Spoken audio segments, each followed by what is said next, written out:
জিন্দাবাদ জিন্দাবাদ রাইজর দল জিন্দাবাদ জিন্দাবাদ জিন্দাবাদ অখিল গগৈ জিন্দাবাদ জিন্দাবাদ জিন্দাবাদ অখিল গগৈ জিন্দাবাদ জিন্দাবাদ জিন্দাবাদ রাইজর দল জিন্দাবাদ জিন্দাবাদ জিন্দাবাদ রাইজর দল জিন্দাবাদ জিন্দাবাদ জিন্দাবাদ অখিল গগৈ জিন্দাবাদ জিন্দাবাদ জিন্দাবাদ অখিল গগৈ জিন্দাবাদ জিন্দাবাদ জিন্দাবাদ রাইজর দল জিন্দাবাদ জিন্দাবাদ জিন্দাবাদ রাইজর দল জিন্দাবাদ জিন্দাবাদ জিন্দাবাদ শ্রমিকসকলক পিঠি ফালি তেজৰ নৈ পুৱাই দিলে তেতিয়া কিন্তু এই পাকা বেতবাৰী বা সৰুক্ষেত্ৰী বিধায়ক নিশ্চুপে বহি থাকি ঘৰিয়ালৰ চকু টুকিবলৈ তেওঁ সেই ল'ৰাসকলৰ ঘৰত গৈ ডাঙৰ ডাঙৰ লেকচাৰ মাৰিলে কিন্তু বিধানসভাত নিশ্চুপ থাকিলে। গতিকে এনেকুৱা অভিনয় কৰা অভিনেতা সদৃশ নেতাৰ প্ৰয়োজন পাকা বেতবাৰী সমষ্টিত নাই বুলি স্পষ্টভাৱে সকলোৱে ঘোষণা কৰে।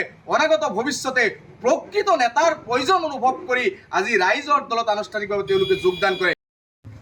আজি পাকা বেতবাৰী সমষ্টিৰ অন্তৰ্গত ঝাৰাবাৰী চাৰিআলিত এক ৰাইজৰ দলৰ যোগদান সভা আয়োজন কৰা হয়। তাত এই বৃহত্তৰ অঞ্চলৰ 100ৰ অধিক বিভিন্ন দলৰ ব্যক্তিয়ে আনুষ্ঠানিকভাৱে ৰাইজৰ দলৰ নীতি আদৰ্শৰ প্ৰতি আকৃষ্ট হৈ ৰাইজৰ দলত যোগদান কৰে।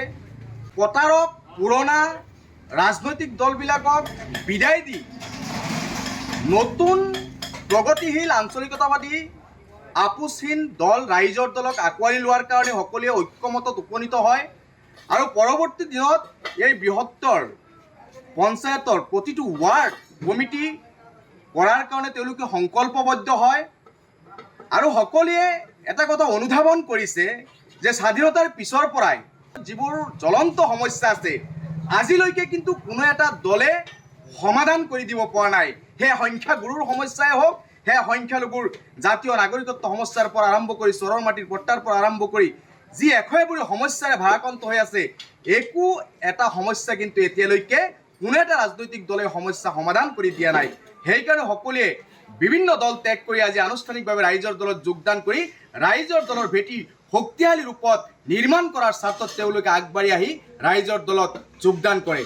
আৰু স্পষ্টভাৱে মই ক'ব বিচাৰিছোঁ যে সংখ্যালঘু ৰাইজে বা সংখ্যাগুৰু ৰাইজে এতিয়া বুজি পাইছে আৰু বিশেষকৈ সংখ্যালঘু ৰাইজৰ কাৰণে ঘৰিয়ালৰ চকুলো ঢুকা নেতাসকলক এইবাৰ বিদায় দিব।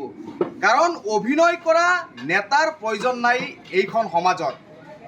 বিভিন্ন সময়ত আমি দেখোঁ যে জনসমাৱেশত তেওঁলোকে ত্ৰাণকৰ্তা সাজি আৱেগিক ভাষণ প্ৰদান কৰি তেওঁলোকে ব্লেকমেইলিঙৰ ৰাজনীতি কৰে।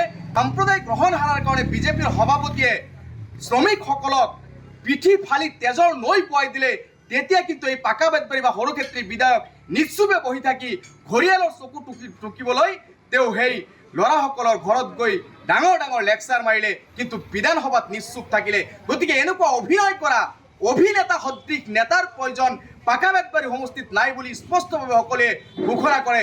অনাগত ভৱিষ্যতে প্ৰকৃত নেতাৰ প্ৰয়োজন অনুভৱ কৰি আজি ৰাইজৰ দলত আনুষ্ঠানিকভাৱে তেওঁলোকে যোগদান কৰে। গতিকে পৰৱৰ্তী দিনত ৰাইজৰ দলটো শক্তিশালী ৰূপে পাকা বেতবাৰীত আৱিৰ্ভাৱ হোৱাৰ এক উকমুকনি দেখা গৈছে। আমি আশাবাদী যে 6 মাহৰ ভিতৰত অসমৰ ভিতৰত আটাইতকৈ শক্তিশালী সংগঠন পাকা বেতবাৰী সমষ্টিত আমি গঢ়ি তুলিম। এয়া আমাৰ প্ৰতিজ্ঞা, এয়া আমাৰ সংকল্প।